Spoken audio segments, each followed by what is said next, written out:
As you have already gone through your poem photograph, today we're going to see the figure of speech based on the poem.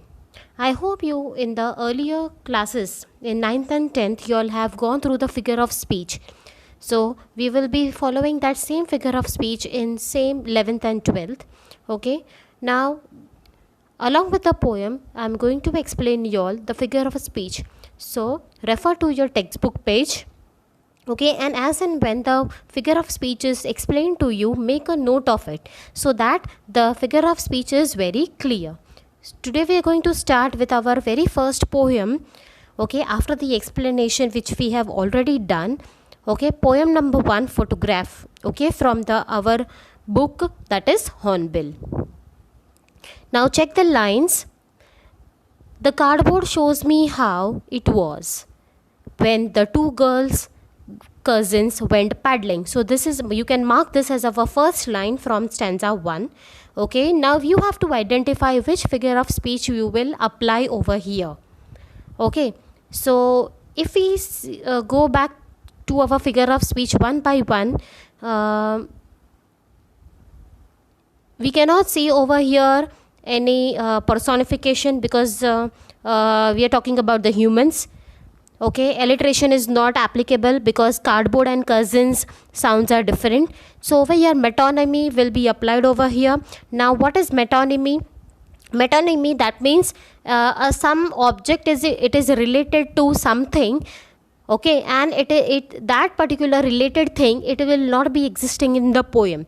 So over here the metonymy, it applies to the word cardboard. It is representing the photograph.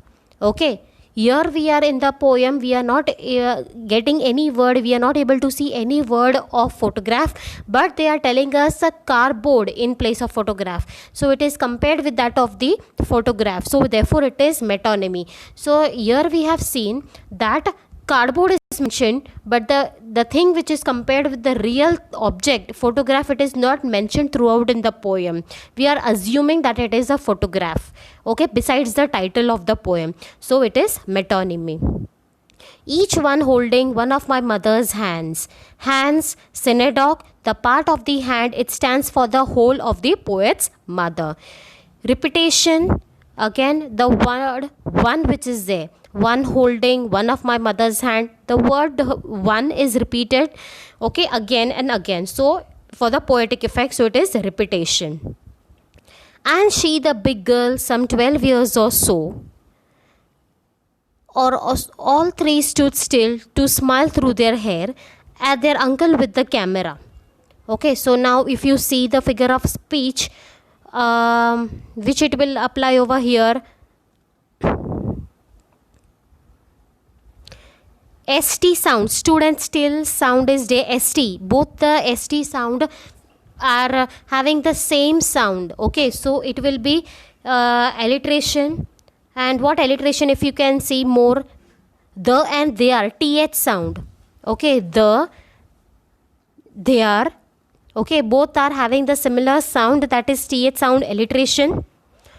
Okay, three and through, three and through are also having the similar sound. See, you cannot mix with the and their, okay, with three and through. Both the sounds are different. So it is again alliteration. So we have synecdoche and alliteration. Next line, if you see, a sweet face my mother's, that was before I was born. So again here the B letters are getting repeated, before and born. Okay, and also M for my and mother.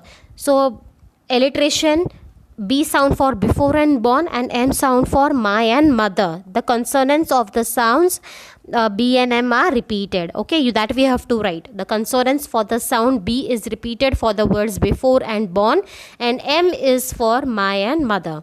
Also synecdoche, if you see, a sweet face. So face is part, it stands for the whole of the poet's mother. Synecdoche. What is synecdoche? That a part of an object, it is representing the whole of the thing, and the whole object is representing the part. So therefore it will be a synecdoche. It is not only in the case of human beings, but it also exists in the objects also. That a handle, it is representing the whole door. Okay, the keyboard buttons is representing the whole computer. So that way we can relate. So it will be a synagogue. Next line. And the sea, which appears to have changed less, watched their terribly transient feet. Okay, now alliteration over here. T, terribly, and transient feet will, they have the similar sounds of T. Okay, so it is alliteration. The next, if you can see, there is another figure of speech, that is transferred epithet. Okay, what is transferred epithet over here? Transient feet. Now for transferred epithet, what do you mean by epithet? An adjective which is describing a noun. Okay, so when you talk over here, the adjective which is there, it has to be connected. The two words will be connected always. So here if we can see transient feet, these two words wherein transient is an adjective, it will be always connected to the another word. So the adjective transferred epithet, the adjective transient, it has been shifted from the life to that of the feet with which it is associated. How you will write the transient adjective? It is transferred from life to feet. So a three-way triangle you have to form always in transferred epithet. Okay, transient is temporary. Okay, next, some 20-30 years later, she would laugh at the snapshot. So laugh, the word laugh, it suggests the sound, so it is onomatopoeia. Okay, you have been studying onomatopoeia, onomatopoeia, onomatopoeia, the word laugh, it suggests the sound.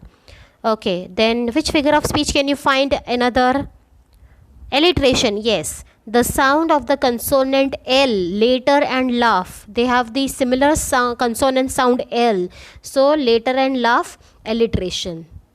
Then internal rhyme, 20, 30, tt, the ending of the words ty, so it is rhyming. The rhyming words are used for the poetic effect.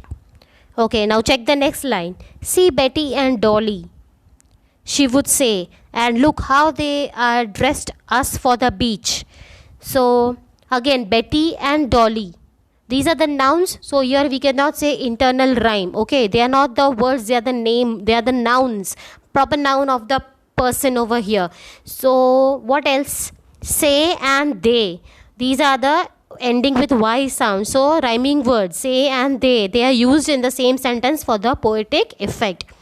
The next is alliteration. Betty B, beach B. Okay, the sounds of the consonant B is repeated for the words Betty and beach. Also S, see and say. Okay, here she will not come, she, she, because it is sh, sh sound. And over here if you see C, S-E-E-C and say, they have the similar sound of s. Okay, so Hindi wise also you need to see the pronunciation. Okay, so in the next line, the sea holiday was her past, mine is her laughter. So the sea holiday was her past. That means we are talking about a mother who was earlier present but now she is no more. The mother has passed away. So euphemism. There is a pleasant way of saying that the mother has passed away. What you will write? There is a pleasant way of saying that the mother has passed away. Basically, what is the meaning of euphemism? An pleasant way of death is expressed in the given sentence. Okay. Okay, so then now check the next line. Both worry with the labored ease of loss. Oxymoron. The opposite words labored and ease are used together to convey the meaning of bearing a loss of a mother is difficult through their good memories. So labored and ease, what do you mean by labored? It is slogged. Okay, so ease is comfort. So both are, these are the two opposite words which is used to convey the meaning that bearing the loss of a mother, it is very difficult in the good memories. For example, if you are having a good passing through the good memory, okay, and you suddenly recall of a very sad incident of somebody falling sick or somebody has just passed away, so all this memory, it is very difficult for you to handle in the good moments that you are currently having. So these are the two opposite things. So oxymoron. Okay, check the next line. And now she's been dead nearly as many years as that girl lived.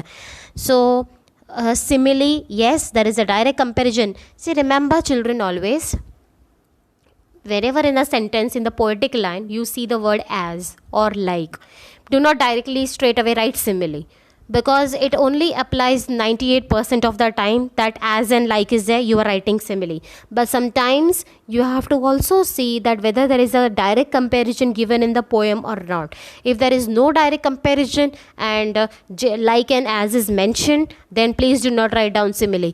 If those two words are there and there is been a direct comparison shown, then you can write a simile. So what is the direct comparison over here? There is a direct comparison between the time of the lapping of the ages, that the age of the mother in the photograph has gone, okay, and the number of the years that has been passed after the death. So there is a direct comparison, okay. There is a direct comparison between the time lapses of the age of the mother in the photograph and the number of the years that has been passed after her death. So there is a direct comparison simile. And of this circumstance there is nothing to say at all, is silence, silences, okay. So alliteration, say, silence and silences, all three words are having the consonant sound S, okay. So alliteration here for silence and silences, you cannot write down repetition. Why?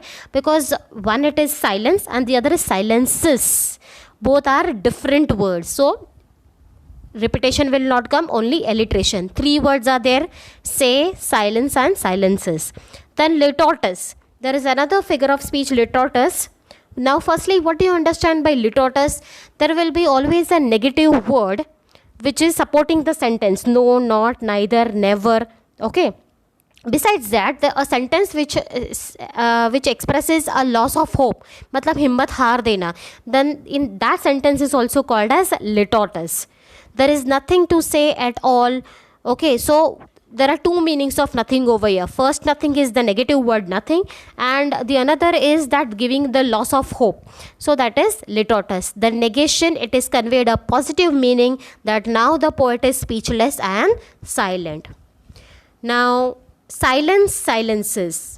How can the how can the silence be speechless? So the silence is telling silences, so it is personification. What is the meaning of personification? The inanimate or the non-living silence is given the human quality of being speechless. Clear? The inanimate silence or the non-living silence is given the human quality of being speechless. So any inanimate object or an inanimate thing is said to possess a life, is said to be personification. Clear? So I guess the figure of speech so far it is very clear from the poem photograph, okay. Go through the textbook, make a note of the figure of speech line by line, okay, and study, which is very important for your exam. Thank you.